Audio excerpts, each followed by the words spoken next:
Congratulations on season 2. Obviously, I was able to binge it, and I enjoyed every minute of it. I especially like that we got to get a deeper dive into your guys' relationship. Based on season 1, did either of you get hate DMs, hate mail about your characters? Because I feel like we get a nice deeper dive now in season 2, but on the surface, there can be some kind of irritating qualities about your characters just based on the way you treat each other.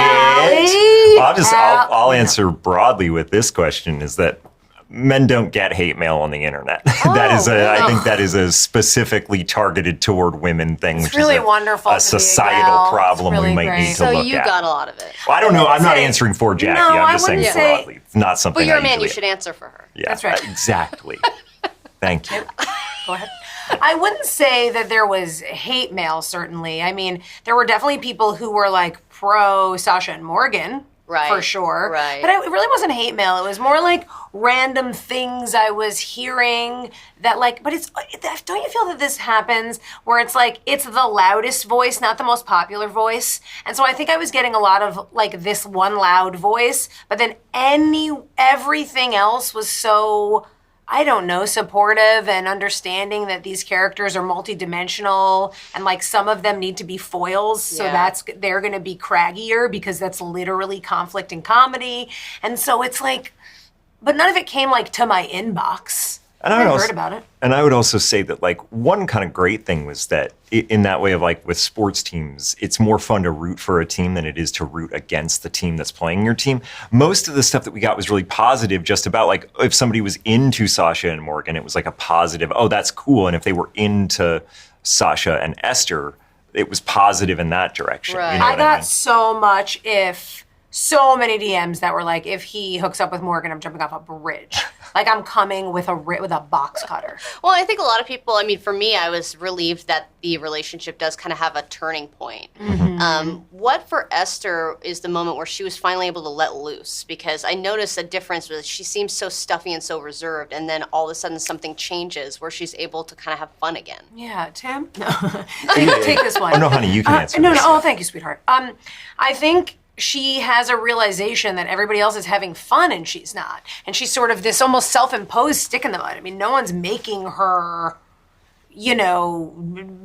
be so stern and such a rule follower. And I relate to that rule following of like, then you sort of break out of it and you're like, what's gonna happen?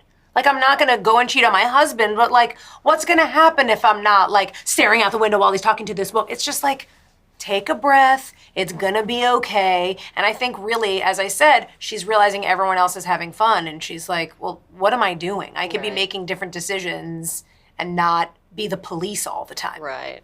And for Timothy, the Valentine's Day episode and the learning of that dance, how long did that process take in real time? He started right before season 1.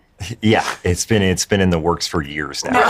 When it was first in the script, I went over to our producer Andrew and I was like, "Hey, I'm gonna need less sins," and he was like, "Oh yeah, we got you. You think like 2?" And I was like, "You got to bump that number up. Those are rookie numbers.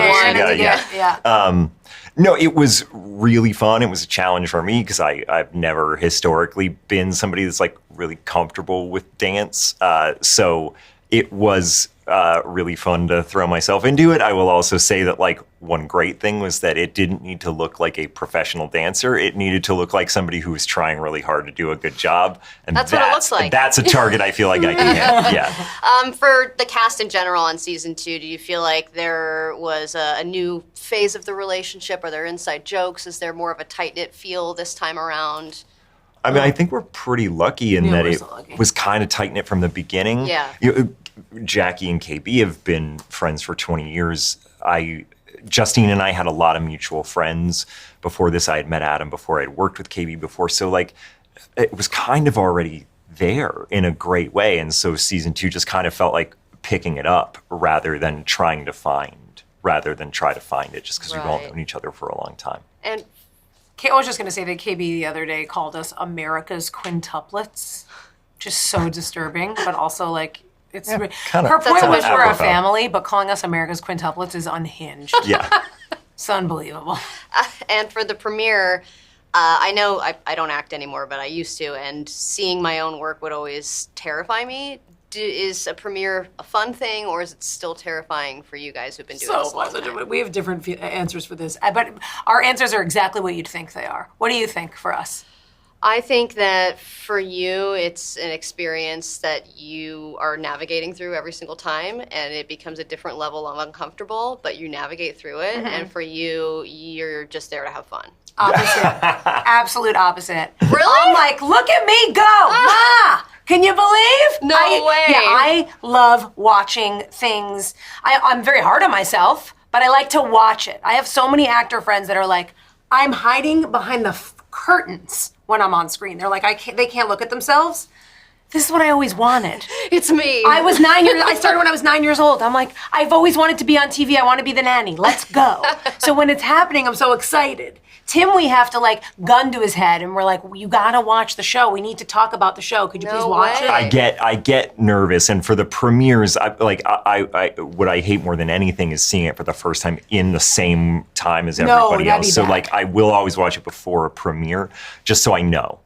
But just to think about how the rest of the crowd is going to react to something, or more just that, like, so I'm not in my own head and like just saying like, oh wow, you did a real terrible job there, and then all these people saw it. Like, I can be prepared for the terrible job I'm going to do. You know what I mean? Pre-terrible. You pre-terrible. I'm gonna frickin' rip his head off his neck. I swear to you. Imagine being that funny and wonderful and thinking you're doing a terrible job. I'll hurt him. Well, thank you guys so much for your time. I really appreciate it. Thank you so much. And